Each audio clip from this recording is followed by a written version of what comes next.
অনুরাগের ছোঁয়াতে আজকের পর্বে দেখা যায় পুলিশ এসে বলে এখানে সোনা সেনগুপ্ত কে আছে, ওনাকে আমাদের সাথে যেতে হবে, এখানে একটা খুন হয়েছে। দীপা বলে যা করার আমি করেছি। পুলিশ অফিসার বলে না, ওখানে সবাই বলেছে খুনটা একজন সাদা পোশাক পরা মহিলা করেছে, আর তাছাড়া ওনার হাতে তো এখনো রক্ত লেগে আছে।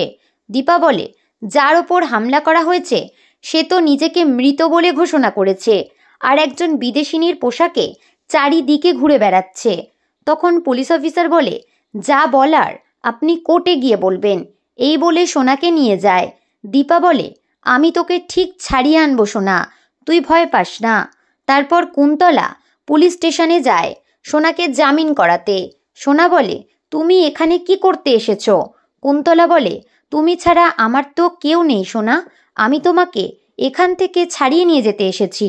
তখন সোনা বলে আমার জামিন লাগবে না, একদম ন্যাকামি করে আমার সাথে কথা বলবেন না, আপনি এখান থেকে চলে যান।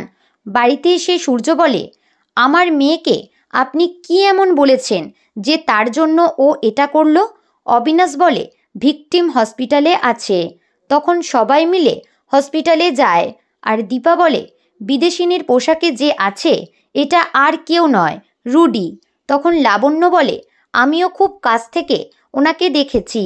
তারপর অন্য একজন বিদেশিনী মহিলাকে দেখে দীপা চমকে যায়, আর ছোট্ট লাবণ্য বলে এ সেই মহিলা নয়, আমি যাকে দেখেছি সে অন্য। তারপর কুন্তলা বাইরে এসে সবার সিম্প্যাথি আদায় করে, আর প্রবীরকে বলে কেসটা তো কোর্টে উঠবে, তাই আমি যেহেতু একজন লয়ার, সোনা ছাড়া আমার তো আর কেউ নেই, তাই আমি চাইছি সোনার কেসটা আমি লড়ব। তখন দীপা বলে আমার মেয়েকে আমি এই বিপদ থেকে ছাড়িয়ে আনব। প্রবীর আর বাড়ির সবাই দীপাকে বিশ্বাস করে না, কুন্তলাকেই বিশ্বাস করে। বাড়িতে আসার পর ছোট্ট লাবণ্য বলে ভালো মা একদম ঠিক কথাই বলেছেন, এই মহিলা সেই মহিলা নয়, আমি তো নিজের সামনে ওনাকে দেখেছি, তোমাদের কোথাও একটা ভুল হচ্ছে। ভালো মা ঠিক কথাই বলেছে। তারপর কুন্তলা এসে বলে যদি আমরা কোর্টে এটা প্রমাণ করতে পারি যে সোনা মানসিক ভারসাম্যহীন, তাহলে ওর শাস্তি অনেকটা কমে যাবে।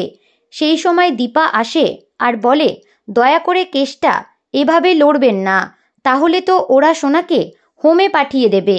তো বন্ধুরা, বিনোদন জগতের এরকমই নতুন আপডেট পেতে আমাদের চ্যানেল টলিটাউনকে সাবস্ক্রাইব করে পাশে থাকা বেল আইকনে ক্লিক করতে ভুলবেন না।